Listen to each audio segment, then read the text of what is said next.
السلام علیکم ویورز، امید ہے آپ سب خیریت سے ہوں گے اور آج ہم بات کرتے ہیں ایک ایسی نفسیاتی بیماری کے اوپر جو زیادہ تر بچوں میں پائی جاتی ہے اور جس میں بچہ ایسی چیزیں کھانے کا عادی ہو جاتا ہے جو نان ایڈیبل ہوتی ہیں، یعنی اس کی کوئی نیوٹریشنل ویلیو نہیں ہوتی ہے۔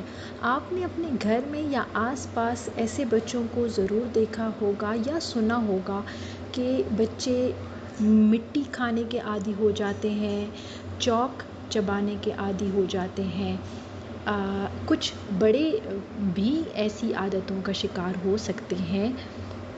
اب کیا آپ نے کبھی سوچا ہے کہ یہ سب کیوں ہوتا ہے؟ کیا وجوہات ہو سکتی ہیں اگر کوئی بچہ ایسی چیزیں کھانے کا عادی ہو چکا ہے؟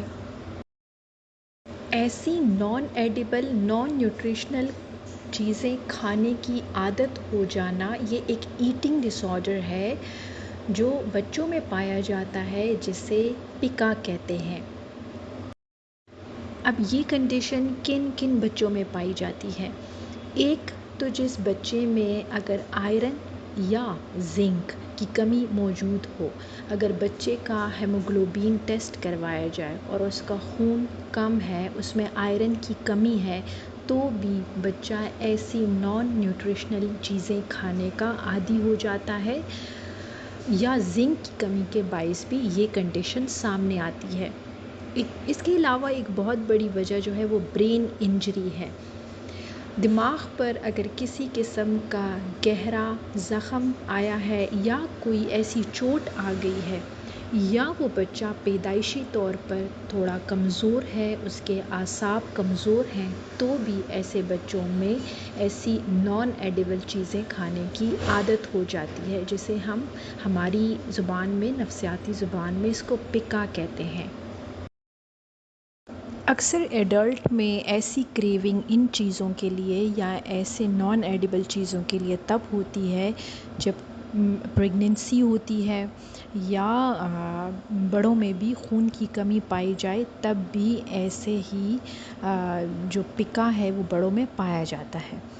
اب ایسے کسی بھی سبسٹنس کا یا چیز کا جب مسلسل استعمال کیا جاتا ہے تو ظاہری بات ہے کہ اس کے صحت پر، یعنی جسمانی صحت پر منفی اثرات تو مرتب ہوتے ہی ہوتے ہیں۔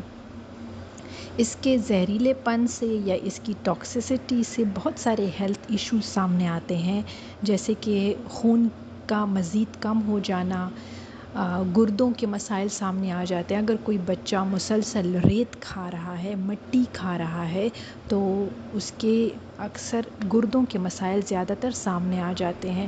اسی طرح قبض، پیٹ کے امراض، آنتوں کے امراض سامنے آنے لگتے ہیں۔ تو ایسے بچوں کے اوپر پیرنٹس کو چاہیے کہ وہ سپرویژن کریں، کیونکہ مسلسل 1 ماہ سے زائد اگر کوئی بھی بچہ اس کنڈیشن کا شکار ہے تو اس کے کئی ہیلتھ ایشوز سامنے آنے کا خطرہ ہو سکتا ہے۔ بہت سارے بچوں میں ڈینٹل پرابلمس بھی دیکھے گئے ہیں۔ اب اس کا علاج کیسے ممکن ہے؟